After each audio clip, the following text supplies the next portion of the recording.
Hi guys, TinaGale here, and today I have layout number 1 for the 4 for 4 series from Janet's channel, RTS Scrapbooking. This is the baby edition. So if you missed my kit, back up. That's the last video I loaded, and it shows all of the papers that I chose. And then if you want to see how to cut the papers and play along, then the link will be down below for Janet's channel. So I didn't film me doing the background because it's just 3 layers of paper. I did gut the pink paper. That one's the Citrus Bliss paper that had the lemons on the back if you watched the kit.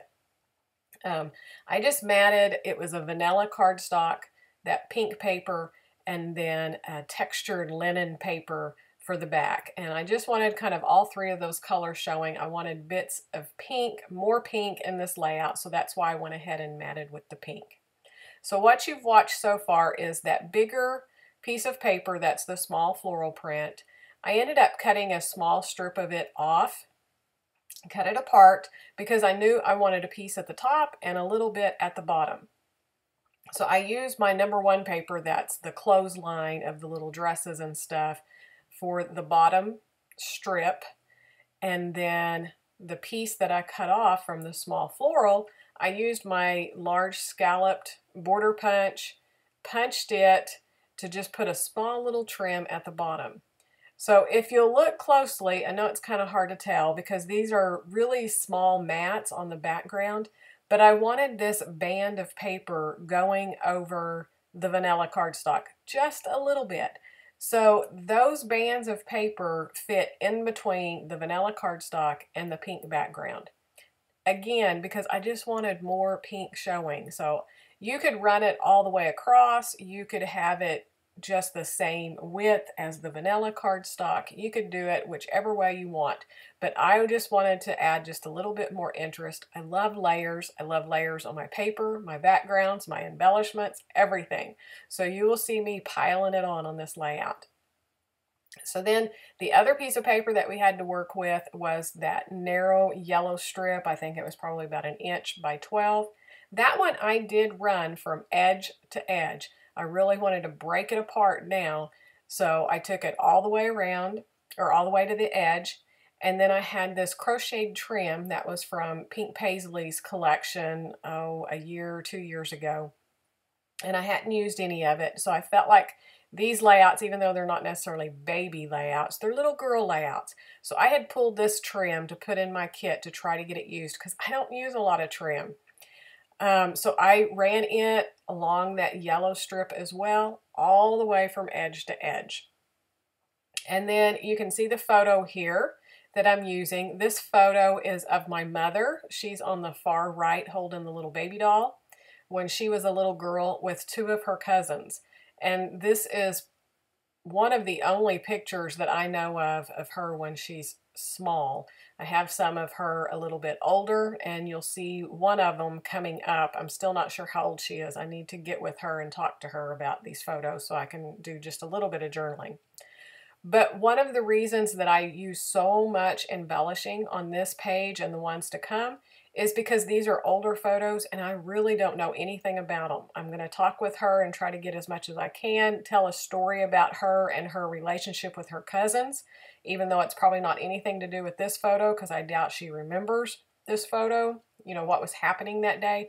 But I know she has stories about that baby doll she's holding, and I know she has stories about that puppy dog, and I know she has stories about her cousins. So I'm just going to get as much information as I can and just include it here. So one of the things that I'm going to do, since I don't know how much journaling I'm going to have, is I pulled in a 3x4 card that says Precious Moments to go in with where the photo's at, just to stretch this design out, fill it up, and give it a fullness where it's not so bare looking. So everything you see pretty much stays where it's at, but I think I kept most everything in as I make these decisions and I move these embellishments around. So if you follow me, you know I usually pull out way too many embellishments, but I use a ton.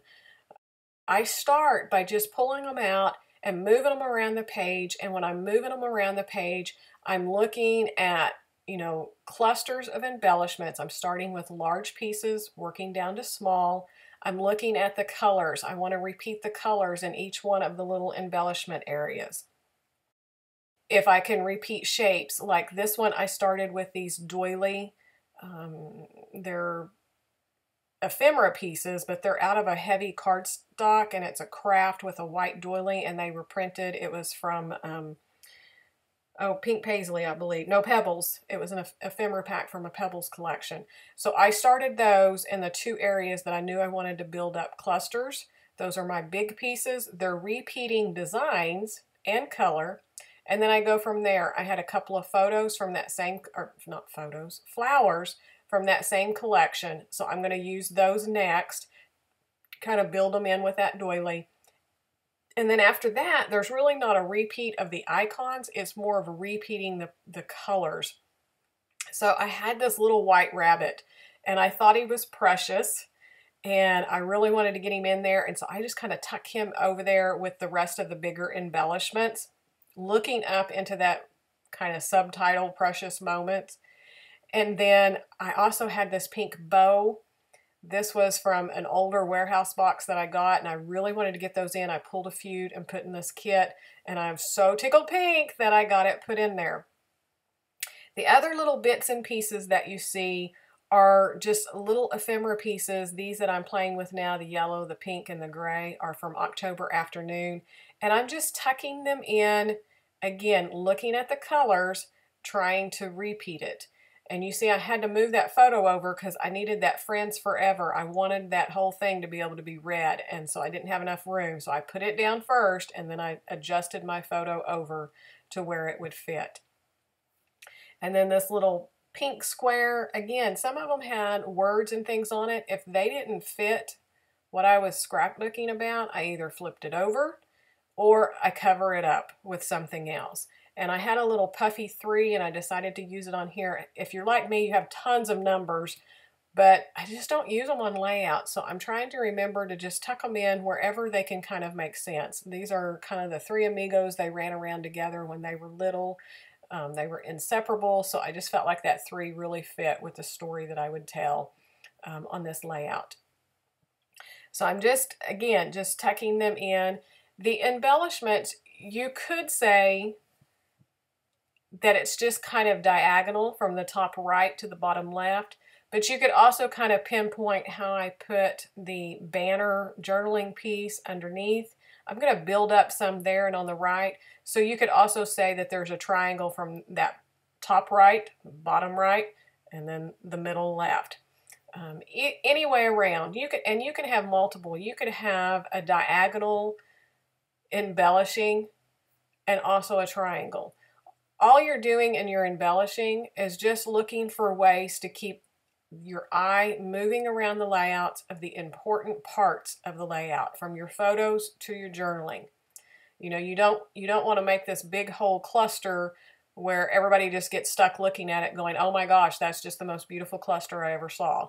You don't want to get stuck in one position. You just want to keep moving. So that's how repeating your icons and your colors and all those different areas keeps the eye moving around the page and around the photo and the central point of the layout, which mine are always the photos and the stories.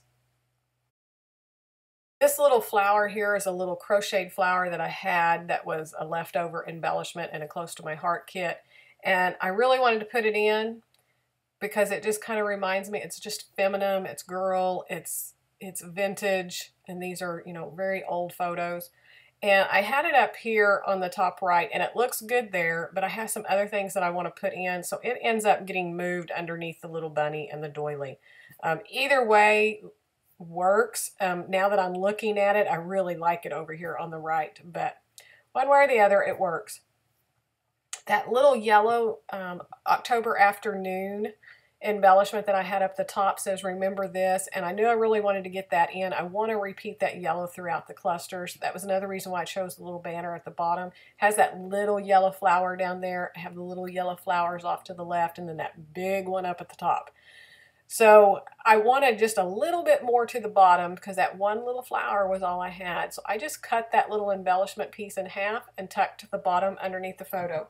That also gave me one little place that I could put a date or their names, something like that, because I know I'm going to have like little bits and pieces of journaling. Probably not one long story, but lots of little bits and pieces. So I will include it on that yellow little piece at the bottom.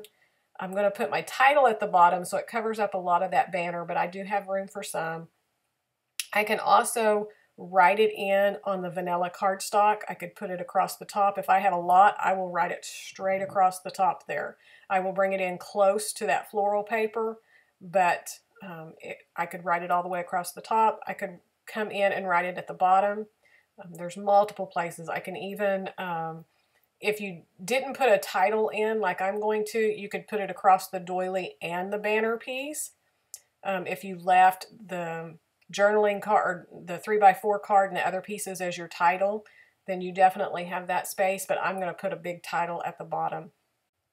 You won't see me doing the title on film. I end up doing it after I turn the camera off, but if you'll stay till the very end on the still shots, you'll see my title and how I made it out of pieces that I had left over from just things in my stash. I know in my kit, I kept saying, you know, I don't want to add a lot of black. I don't want heavy. And I know I had some pieces pulled in that had little bits of black, and I had some questions about, you know, why I pulled that in when I made the comment I didn't want black. So you can see here I'm putting black on this layout. This to me is not heavy because they're clear stickers. They're just outlines of flowers. So it just gives that little pop and that little softness, a little bit more oomph to the embellishment clusters. And, you know, I don't want heavy, but black goes well with the photos that I'm using because they're all black and white photos. So when I said I don't want to incorporate black, I don't want like solid black embellishments, solid black in paper. I don't want to matte anything in black. But these little touches of these transparent florals, I thought they were perfect. Just like I said, just a little pop. It just really draws your eye in. That little washi strip underneath the bottom was a little scrap from Paper House Production, some of their rice paper. I love, love, love. It's like washi, but it's made out of rice paper, and you just get these little short strips. But their little rice paper is just gorgeous. So that's the last of that one strip, and hoping to finish off the rest too. But I'm gonna miss having those. I'm gonna have to find me some more. You also saw me playing around with those 3 puffy stickers, and I really wanted to get them in, but that bird, I just couldn't get to work. He was facing the wrong direction. When they were all 3 close to the photo, I felt like they were overpowering and really just putting it in that triangle around that photo, and so then you weren't flowing over to the far left side of the page. So I decided to just nix the bird and stick with the 2. I still get those little pops of colors, those little pops of texture and touches and things like that around the page without it stopping my eye and the flow of going around the page. So if you ever are working with an embellishment and you just keep moving it around but something doesn't seem right, then you need to just let it go. Lay it off to the side, whether it goes against what you think you need, you know, it's such as 3 puffy stickers or 3 things like that, you know, that it has to be 3, but yet your eye and your, you know, when you're looking at the layout, it's just not right. Just do away with it and move on. So the last little touch I'm going to do is add just a few little enamel dots, and that's going to finish it. Here at the end, I'll have some still shots. You'll get to see the whole layout with the title that I used, mixing some fonts and some puffy stickers that I had left over in my stash. I hope you enjoyed this. Be sure to check out Janet's channel if you haven't already and play along with the 4for4. It's a lot of fun and a great way to get quick layouts done. If you're new to my channel and you found me from Janet or, you know, the 4for4 or something else, I would love to have you be a subscriber and click the notification bell so you'll be notified when layout number 2 comes up. So I'll see you soon. Have a great day.